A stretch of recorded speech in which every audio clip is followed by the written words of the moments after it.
Evangelio de nuestro Señor Jesucristo según San Marcos. Y llegaron de nuevo a Jerusalén. Mientras Jesús caminaba por el templo, los sumos sacerdotes, los escribas y los ancianos se acercaron a él y le dijeron: ¿Con qué autoridad haces estas cosas? ¿O quién te dio autoridad para hacerlo? Jesús les respondió: Yo también quiero hacerles una sola pregunta.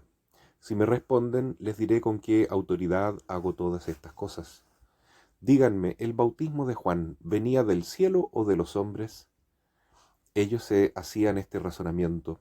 Si contestamos del cielo, él nos dirá: ¿por qué no creyeron en él? Diremos entonces: de los hombres. Pero como temían al pueblo porque todos consideraban que Juan había sido realmente un profeta, respondieron a Jesús: no sabemos. Y él les respondió: yo tampoco les diré con qué autoridad hago estas cosas. Palabra del Señor. Llama mucho la atención cómo los judíos más cultos, los fariseos, los sacerdotes del templo, tienen una voluntad tan mala para hablar con Jesús. Cuando le hacen preguntas, cuando indagan cosas sobre él, cuando discuten directamente con el Señor, siempre están intentando buscar una justificación para atacarlo o para condenarlo finalmente al ostracismo, es decir, al exilio, a que no sea tomado en cuenta, o incluso ya pensando definitivamente en su muerte.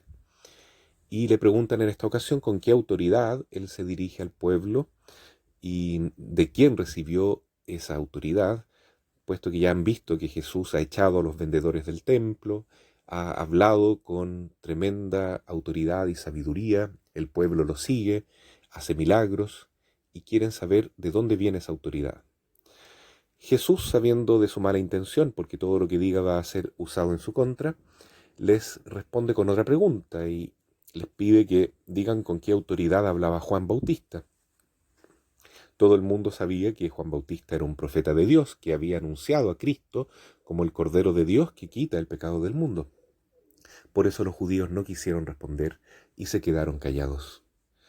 A veces, con las personas que no quieren descubrir la verdad, que tienen mala intención, es mejor ni conversar. Así lo hizo Jesús con Herodes, en este caso con los fariseos. Les responde: yo tampoco les digo con qué autoridad hago esto. Y la verdad es que Jesús va a las personas que realmente lo necesitan y lo buscan. Hoy día celebramos la fiesta de San Justino, un filósofo mártir cristiano del siglo II después de Cristo, muy seguidor del Evangelio de San Juan, que en sí era un evangelista muy filósofo, muy sabio, que empieza hablando del Logos, la palabra eterna del Padre. Y también Justino toma esta idea del logos, el logos divino, que está presente incluso en todas las culturas, en todas las formas religiosas.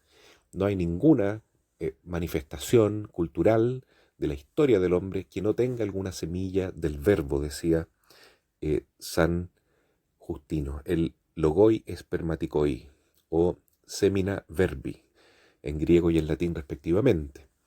Significa que algo de la sabiduría del Espíritu Santo está presente en todas las culturas, y eso es tan bonito porque a partir de esas verdades que se encuentran en cada religión, en cada sistema de pensamiento, podemos construir una forma de evangelizar, una estructura de evangelización, un puente para que ellos reciban la palabra de Dios en plenitud, que es el Evangelio de nuestro Señor.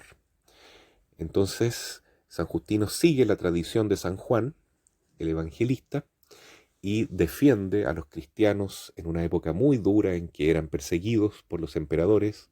Escribe una apología al emperador de aquel momento, Marco Aurelio, y le pide que por favor se convierta al cristianismo, cosa que por supuesto no hace, pero que sirve para que muchos otros cristianos también sigan el testimonio de San Justino, el cual por cierto no era sacerdote ni clérigo, era un laico, pero que vivió santamente su fe y dio testimonio de ella, y de ese modo murió mártir.